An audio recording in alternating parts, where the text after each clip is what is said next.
So you didn't know that the S&P 500 is literally HBIC? That's right, head bitch in charge of US indices, that is. And don't worry, I didn't know that either. So let's dive into this week's topic where we talk about US stock indices and benchmarks. Last week on Terminology Tuesdays, we defined what a stock and bond is. Check out that video to get caught up. Now, all good and fine that we own the stocks and bonds now, but how do we check in on their performance? This is what benchmarks come into play. It's like that middle runner, on the 200-meter dash on the track meet, who's just like, middle of the road. And so long as you go ahead of this guy, you're gonna be in good shape. So that's ideally what the S&P 500 is going to be representing. It's like, here's the average movement of the stock market. How am I doing in relationship to that? Would it be better for me to have invested somewhere else? This is what benchmarks do when it comes to tracking performance. So why is S&P 500 the HBIC of the stock market?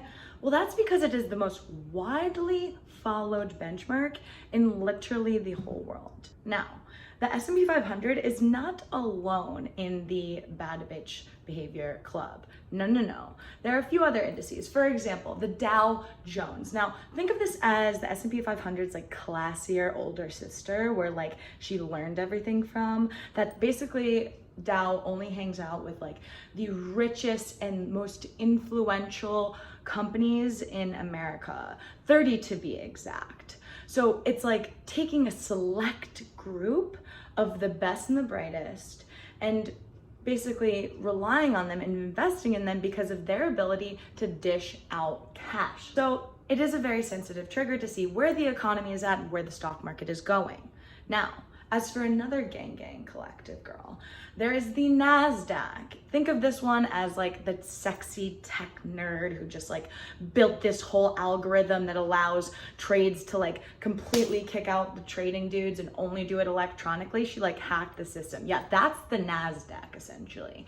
It is the fastest trading platform that has instantaneous trades that are completely done through computers. It also is heavily weighted in the tech sector. So for those interested in growth, that's typically where they find it, in that NASDAQ. So if I was Slack, for example, being included in the NASDAQ would be ideal.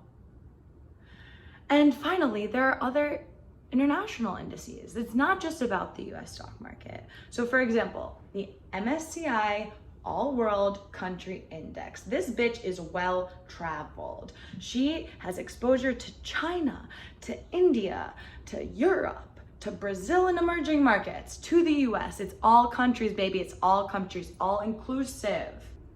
Anyway, those are just a few key indices to know the words about, right? The S&P 500, the Dow Jones, the NASDAQ, and the MSCI World.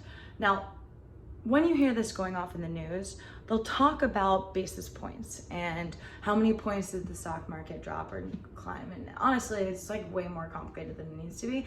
We'll talk about that in another Terminology Tuesday, get a little bit more technical. But for now, keep that terminology in the back of your head and let me know if you have any questions. Thank you.